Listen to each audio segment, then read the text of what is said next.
The family of Xbox systems have had a fantastic lineup of first and third party games through the years, but as we move on to new and shinier consoles, some fantastic games tend to get left in the dust to die with the console it released on. Thankfully, Microsoft has realized that not all gamers are willing to let go of the past, so I thought I would talk about 10 backwards compatible Xbox games that shouldn't be forgotten. Just a small disclaimer, this list is in no particular order. They're all great games in their own right, one way or another, and I just felt this list didn't need to be put one game above the other. Starting off with number 10 is Sonic Generations. As we all know, Sonic has had a rough transition into 3D and has been stumbling every step of the way since.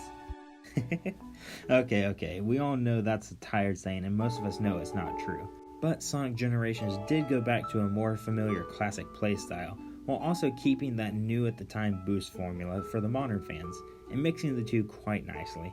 Classic Sonic makes his first appearance in years, bringing back that familiar speedy 2D platforming goodness. The physics feel nice and tight like his beginnings, while the modern Sonic has even more speed and momentum like in Sonic Unleashed and Sonic Colors. The story is simple. Dr. Eggman finds an entity while lost in space due to his last battle with Sonic and uses it to corrupt the timeline, specifically the past where Sonic has beaten him previously. Because of this, Sonic ends up tracking back to his past adventures, meeting up with his younger self and friends. You get to see iconic stages from older games like City Escape from Sonic Adventure 2 and Chemical Plant from Sonic the Hedgehog 2, reimagined and more modernized. If you like Sonic in any form, I'm sure you'll find something to enjoy about this game. Next at number 9, we have Star Wars Jedi Knight Jedi Academy. Now I'm going to be upfront about this. I do not know a lot about the Star Wars franchise or even like it all that much, but there's no denying it has some stellar games under its belt, and this game is one of those. It came out back in 2003, but it still holds up rather well as a fun action adventure game. The single player tells the story of a soon-to-be Jedi named Jaden going through, now get this, Jedi Academy. You go through missions that are given to you by your instructors. At the start of each mission, you're given points to upgrade your Force abilities, whether it be the light or dark side, as well as neutral. Neutral being stuff like Force Jump, Lightsaber Throw, Force Push, and a few others. Each side has their benefits just depending on your playstyle.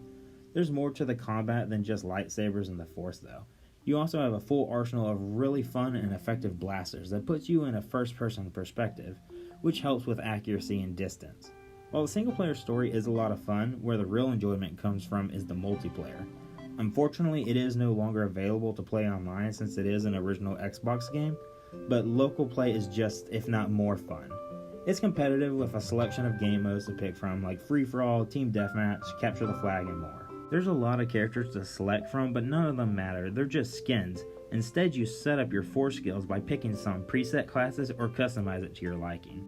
Everyone has a lightsaber, picking from single or double sabers, and every other weapon is like a classic game of Quake, to where you find the guns lying around the map in specific places, and they respawn over time.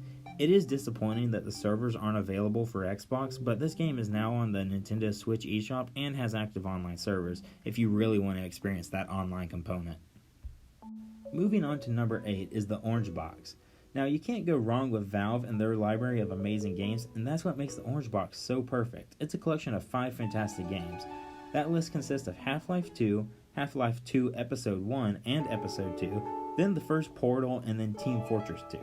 I think by now everyone knows about these games one way or another, but just to give a brief overview, Half-Life 2 and both episodes are all connected together, a continuation from the first Half-Life, telling one story of Gordon Freeman, Alex Vance, and the Rebellion attempting to save humanity from the alien combines that are mining the Earth for resources and has humanity imprisoned. The gameplay is a physics-based first-person shooter with some light horror and puzzle elements thrown in there to mix things up. If you like single-player shooters, then you'll like these games. Now, Portal was and still is a mind-blowing physics-based puzzle game that has a charming, dark, humor-filled story. You play as Shell, a silent test subject in Aperture Laboratories, but something seems off. I don't want to spoil the game for the 7 people who haven't played it yet though. The gameplay is in first person, where you have a gun that shoots 2 portals, one blue and one orange. You use these portals to get to the end of each testing room. The portals can be shot onto the environment where the player walks through the portal and ends up where the other portal was shot. It is a rather short game, but its creativity outshines the length. Now, the last game in the collection, Team Fortress 2, is a classic team-based online multiplayer first-person shooter. The problem is that the servers for the game are completely dead. They are still online, but no one gets on them. So the only way to play this game on consoles is to get a group of buddies and set up a game. Ignoring that, the game is as vanilla as you can get. Doesn't stop it from being a good time if you can get enough people to play though. Now over to number 7, Skate 3. Unfortunately, we have not been blessed with backwards compatibility of any of the Tony Hawk games, so we're going to have to make do with what we were given, and what we were given was Skate 3. Still quite the good skating game, but on the more simulation side of things. I will admit, I suck at this game, so I had my friend Grahamalot get the game footage here for me. You can check him out on Twitch, link down in the description. Back to the game. Instead of the simple button pushes to do tricks and movement like in the Tony Hawk games, you mainly use the analog sticks to jump and control the board. It is a lot more difficult, but the feeling of success once you've mastered it is worth the challenge. The story is rather simplistic. Your goal is to sell 1 million skateboards by doing a bunch of odd jobs for other skaters in the open world city of Port Caverton, and that's about it. There's different modes outside of the story. It's mainly focused with online, and the community exists for it, but it's rather small and getting smaller as time goes on. But overall, if you want a good skating game on your Xbox, you can't go wrong with Skate 3. Just don't go expecting any Tony Hawk gameplay. At number 6, we got Stuntman Ignition. Now this game is really unique from most car games. Instead of it being a racing game, you play as a stuntman in Hollywood doing movies, commercials, and other small jobs. The director of the project gives you directions on how to do the scene you're put in, and you have to follow those directions to the best of your ability to score the best possible score. You use more than just cars though. There's motorcycles, forklifts, a fire truck, and a lot more. You can probably tell by the gameplay that this is sort of a budget title, and the vehicle physics definitely feel it. The vehicles don't feel bad, but they do not feel realistic. They feel like toy cars weighed down with sand, so very awkwardly and floaty. Not all the vehicles feel bad, but if you can get past the jank, the game still has a lot to offer. The difficulty, on the other hand, is beyond frustrating, so if you plan on playing this game and doing well, be ready to repeat the same level over and over and over again. The director can be pretty tough at times if you want a good score. The online multiplayer is non-existent now, but the community-created stages are still available to download, and you can create your own. Overall, if you really want a unique experience, check this game out. I don't know a single console game out there like this. Over at number 5 is Alan Wake. This game right here is a masterpiece from the Xbox 360 era and is criminally underrated. Alan Wake is a story-based psychological thriller, but not like the usual kind you would see. This game focuses more on telling a captivating story with horror elements, unlike most that are just trying to scare you senseless. The story is about the successful author Alan Wake and his wife Alice, who decide to take a vacation to help Alan's creative juices flow better due to writer's block. Unfortunately, the town they visit isn't normal. An unknown evil Alan encounters and calls the Darkness takes Alice underneath the lake at the lake house they're staying at, and he has to fight the Taken, which are empty human vessels possessed by the Darkness.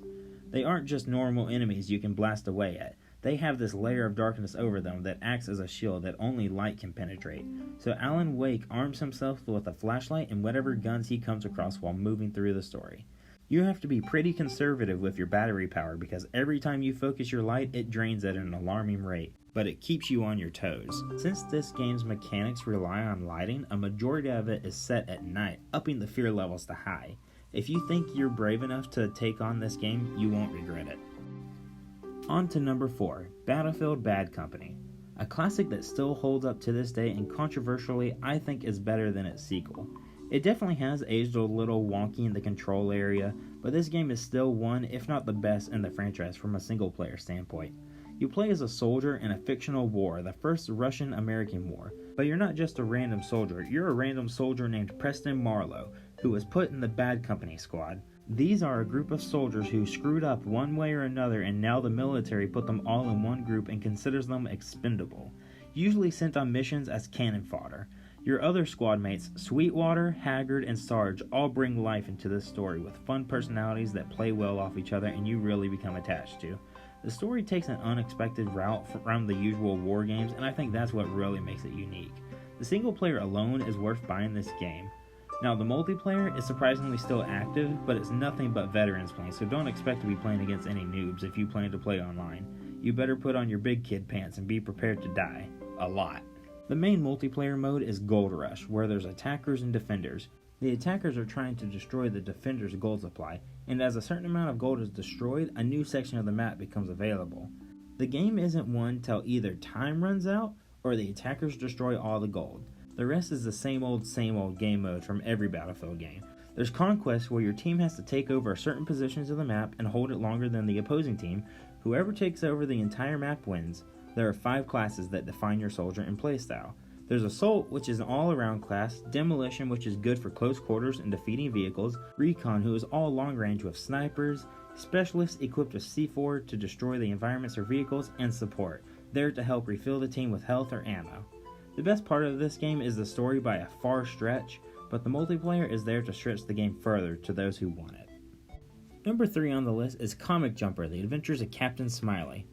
Have you ever wanted a 2D platformer shoot 'em up starring Deadpool, but Marvel never granted that wish? Well, the people at Twisted Pixel decide to take on that feat, except without the Deadpool. Comic Jumper: The Adventures of Captain Smiley is PG-13 Deadpool, but hold on, before you click off the video, hear me out.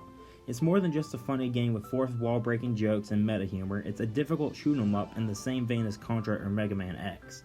It has all the makings of the classic genre with that extra dash of comedy to keep you pushing forward in the story. The story being that Captain Smiley and Star, the star that is connected to Captain Smiley's chest, comic is failing, and the general public don't enjoy his series or don't even know who they are. So to boost their popularity status, the duo decide to comic jump to star in crossover issues with more popular comic characters in that universe. This is the perfect excuse for the game to have changing level things without it feeling unnatural. All the characters are a blast to listen to, constantly bickering or commenting on comic cliches as you plow through enemies and parkour through obstacles. The game is no pushover in difficulty either. You'll regularly be dying over and over again, but most of the time it feels like it's your fault, not the game's. If you like Deadpool or classic shoot 'em ups, I definitely recommend this one. Continuing on to number 2 is Unreal Tournament 3. Classic arena shooter. That's it. That's all that needs to be said about this game for it to pique your interest. But if that didn't do it for you, I'll say more. The Unreal Tournament series is primarily an online multiplayer first-person shooter.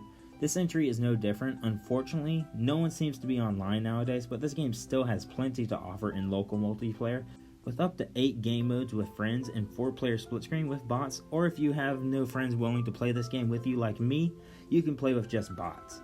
The game modes are the usual game modes like Team Deathmatch, Free For All, Capture the Flag, Duel, which is just a 1v1 with bracket players. Then there's the game mode Warfare, set on much larger maps, not like the arenas. This mode is like Overwatch's hybrid game mode of Assault and Escort, but throw in hoverboards and vehicles. One team tries to capture the point, and once the point is captured, they must escort the main vehicle to the opposing team's side. While that's happening, the opposing team is attacking at all angles. There is a single player, which is different from the previous Unreal Tournament entries. It's not just following the Tournament Grand Championship, it takes a different route, but the gameplay is just the multiplayer with a story mushed in between. If you enjoy a challenge, it's worth a playthrough. And finally, at number 1, we have BattleBlock Theater. This game was made by the same guys that made Alien Hominid and Castle Crashers. Behemoth Studios, to say the least. These guys have some real bangers, and BattleBlock is no different. The game is an action platformer that is pretty simple in controls, but the levels are a mixture of puzzles and obstacles that require to use all your skills available to you. Your moveset is a simple jump, punch, climb, and a special. These specials are the real meat of your abilities. You can choose things that can help you, hinder others, or both. The acid bubble seems to be a popular one among online users. One of my favorites was the darts, because you could use them as platforms, making certain obstacles a lot easier to get across. These are only 2 of the many weapons available that can be used. I'm making this game sound really bland, but it's anything but. This game is oozing with personality. The story for the game is simple but to the point. You're on a boat with all your friends, but it has been shipwrecked, and your friend Hattie, loved by all, has gone missing, only for you to find out shortly he has turned evil and put you and all your friends in prison. So now you have to escape and rescue your friends and find out what's wrong with Hattie along the way. All the cutscenes are told through a stick puppet show with a funny narrator explaining what's happening. The narrator doesn't stop at the cutscenes though. He continues to commentate throughout the gameplay, which can either be hilarious or infuriating depending on what kind of person you are. The story mode is the main focus of the game, which is playable with up to 2 players, but the competitive multiplayer is the most fun. It's up to 4 players with teams of 2 and 8 different game modes, each varying in quality. The main 3 being Capture the Horse, where the players ride the opposing team's horse to their stables to gain points, Ball Game, which is literally just basketball, and Color the World, where players color more blocks than the opposing team, so a simpler game of Splatoon.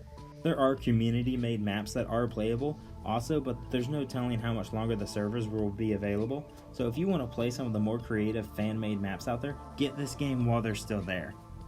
This is just a small list of some of the great games you can play thanks to Xbox's backwards compatibility, so let me know if any of these caught your attention or if I may have missed some of your favorite games down in the comments. Remember to like, subscribe, and eat your vegetables. Hello, I eat vegetables until I'm extra full. I eat vegetables till I'm extra full. Hey, I eat vegetables until I'm extra full. I eat vegetables till I'm extra full. Hey. Sometimes I eat my celery with some peanut butter, and if I wanna add some raisins, I just go ask my mother. Sometimes I eat my carrots with a little bit of ranch. After that I get so happy I might do my veggie dance. I eat my cucumbers, yeah, and I eat my peas. I eat my broccoli, yeah, and my collard greens. I love my vegetables so much